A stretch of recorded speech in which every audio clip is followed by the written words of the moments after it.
Сегізінші дәріс мәтін психолингвистика объектісі іспетті.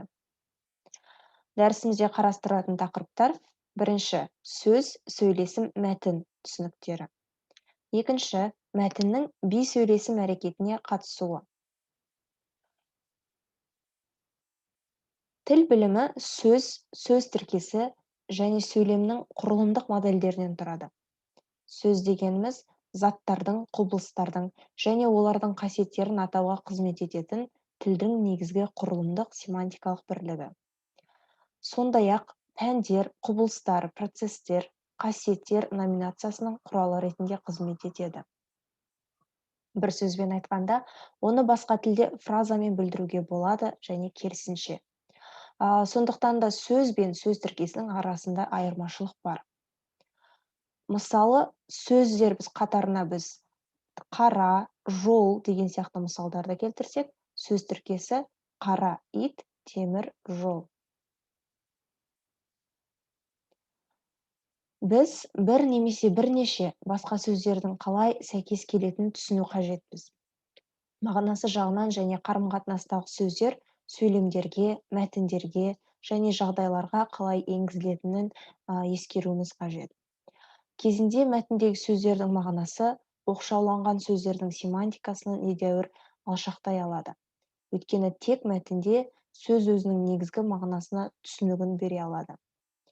Егер біз контекстсіз берілсе, тіпті жеке сөйлем түсініксіз болуы мүмкін. Сондықтан кез келген мәтін контекст негізінде белгілі бір мағынаға жетеді.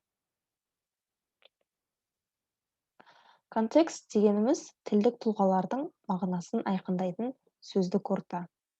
Тілдегі сөздердің бір сыпырасы көп мағыналы болып келеді. Ондай сөздердің қандай мағынаны білдіріп тұрғаны сөйлем ішінде басқа сөздермен байланыста қолданылғанда айқындалады. Мысал келтіретін болсақ, қайық сөзі бұл екі буыннан құралған сөз, немесе оның аяғына жасалған операция сәтті болды деген сөйлемдерде буын, операция сөздері бір түрлі мағыналарды білдірсе, қолымның буындары ауырады, соғыс операциясы аяқталды деген сөйлемдерде екінші түрлі мағыналарды білдіреді. Бұл сөздердің қандай мағынада қолданылғаны олардың айналасындағы басқа сөздерден байқалып тұр. Бұл тілдік контекст. Сонымен бірге тұрмыстық контекстте болады, оған сөз мағынасын түсінуге себепші болатын тұрмыстық орта жатады.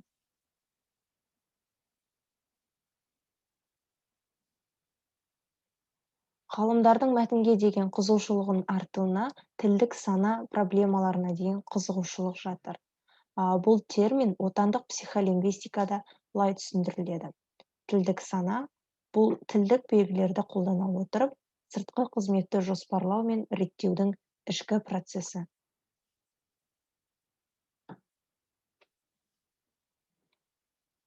Тілдік белгілерге және тиісінше мәтінге деген қызығушылықтың әр артында тілдік тұлға мен адам әлемінің бейнесі тұр. Өйткені әр мәтінде тіл жүйесін меңгерген тұлға көрінеді. Әлемнің бейнесі бұл адамның психикасындағы объективті дүниенің көрінісі. Ол объективті құндылықтармен және танымдық схемалармен байланысты және саналы рефлексияға бейім.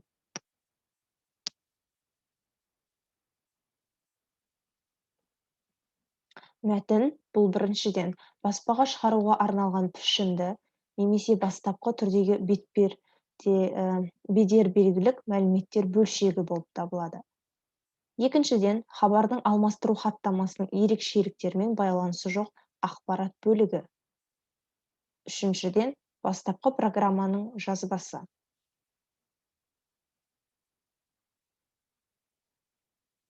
Біздің ойымызша мәтіннің ең сәтті анықтамаларының бірі Халперинге тиесілі. Оның ойынша мәтін бұл толықтығы бар, жазбаша құжат түрінде объективті сөйлеу процесінің жұмысы, белгілі бір бағыты мен прагматикалық көзқарасы бар лексикалық, грамматикалық, логикалық, стилистикалық байланысының әртүрлі түрлерімен біріктірілген атаудан, тақырыптан және бірқатар арнайы бірліктерден, суперфразалық бірліктерден тұратын жұмыс.